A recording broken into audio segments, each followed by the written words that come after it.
All right, let's talk about something that's so big, so powerful, and so much a part of our lives that we barely even notice it.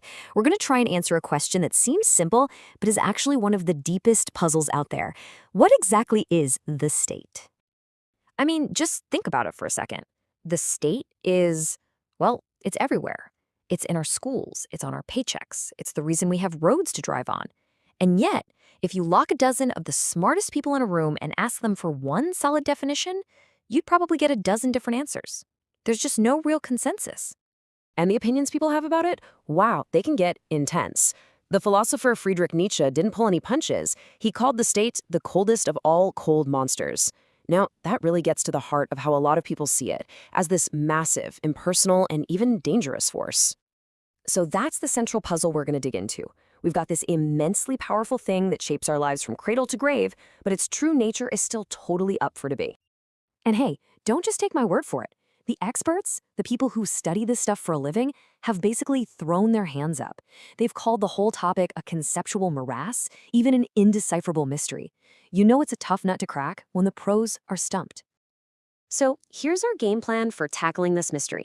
We'll start with three big, competing answers that have come out of political theory. Then, we'll look at the surprising way the state made a comeback. And finally, we'll explore what its new role looks like in our modern, globalized world. Okay, let's get into it.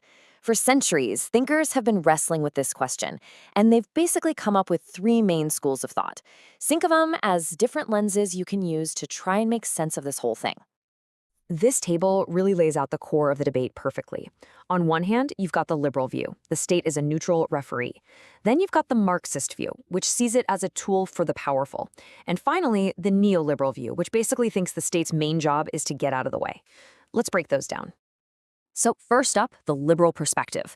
This idea goes way back to thinkers like John Locke. They imagined that we all rationally agreed to create a state to get us out of a chaotic state of nature.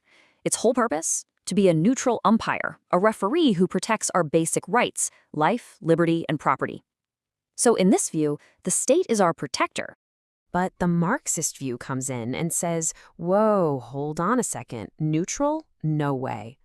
For Marxists, that idea of a neutral referee is just an illusion. They see the state as the executive committee of the ruling class. It's not a referee at all. It's a tool used by the wealthy and powerful to keep their power and control over everybody else. Then, much more recently, you get the neoliberal view. These thinkers are super skeptical of state power.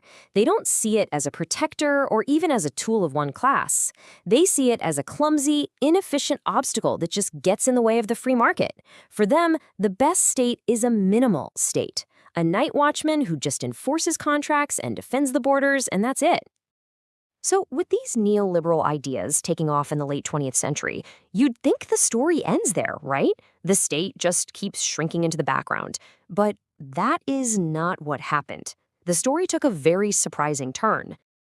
What's really fascinating is how the role of the state has swung back and forth like a giant pendulum. First, you had the small, low state of the 19th century. Then, after the Great Depression and World War II, the pendulum swung all the way over to the big, high-state welfare era. And since the 1970s, it's been swinging back towards a low state again. Which, leads to the obvious question. Is this it? Is the low state where the pendulum stops? Is this state just destined to become smaller and less relevant as the world gets more and more connected? Well, not so fast. Right around the time that everyone was ready to count the state out, a really powerful counter-movement popped up in academia. It had this great punchy name, bringing the state back in. Scholars started saying, hey, maybe we were a little too quick to write off the state. So why the sudden change of heart? A few things were going on. For one, theorists realized you can't really have a good theory of politics if you ignore one of its biggest players. You also had a conservative desire for the order and stability that a strong state can provide. And maybe most important, people realize that even the free market needs the state to step in and fix things when they go wrong. It was just too important to ignore. The economist Paul Streeton just hit the nail on the head with this. He said the real issue wasn't about getting the state off our backs. The real challenge was to figure out how to have a strong state, but one with a smarter, better designed agenda. And that brings us right up to the present day. What is the state's job now? Because in our globalized world, its role has been completely transformed. This is the key shift you have to understand. Back in the day, the state used to do and own everything. It ran the airlines, the phone companies, you name it. But now, the modern state is much more of a strategic facilitator and regulator. It's not trying to own the entire stadium anymore. It's setting the rules of the game. So what's on this new job description?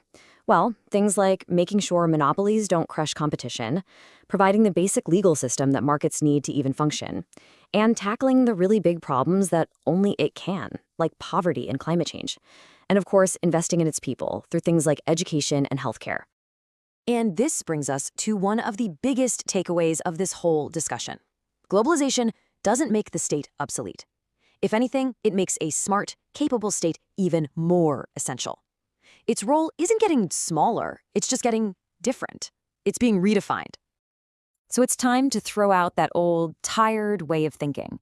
This idea of a big battle of state versus market. It's just not useful anymore.